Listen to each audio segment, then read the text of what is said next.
Yo, what's up mga kapuli? I'm back. Pasensya na ngayon ulit nag-vlog kasi masyadong busy at marami akong ginawa. And thank you sa mga walang sawang nagpa-follow up sa akin kung may bago akong vlog. Ngayon, magta-try akong magluto ng Chinese style steamed chicken. Actually, ito nakita ko lang din sa cookbook pero ito try ko siyang lutuin. Tingnan ko kung magugustuhan din ng mga alaga ko and ng employer ko. Tingnan natin. And share ko din sa inyo. Tsaka pwede nyo rin itry ito sa bahay. Yung mga ingredients natin is whole chicken. Pwede din half. Kaso lang kasi sila, apat sila, then plus may lunchbox pa na dadalhin yung employer ko. So, nag-whole chicken ako, then spring onion, and ginger, chicken powder kasi ano to, optional lang to, depende sa inyo, cooking oil and salt. Yung first natin gawin is ito-dry muna na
malasa siya.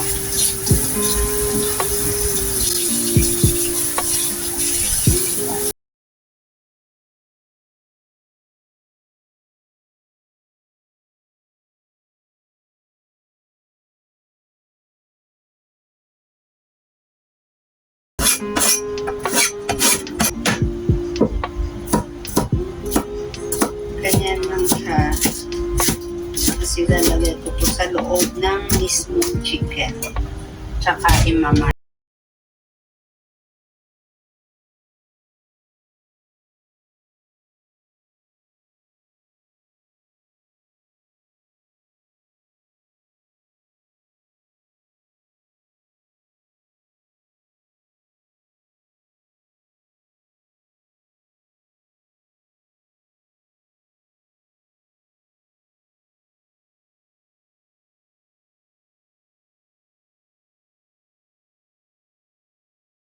And mamarinate natin siya. Leave natin siya ng 2 hours.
mantika.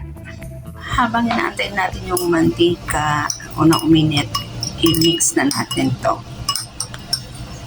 Guys, ayan na, bubula-bula na yung mainit na yung mantika. So, ibuhos natin dito.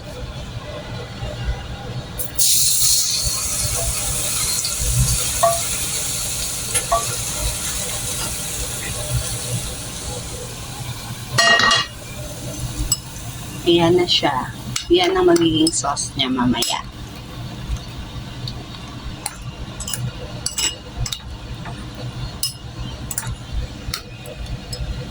Yan yung dipping sauce niya.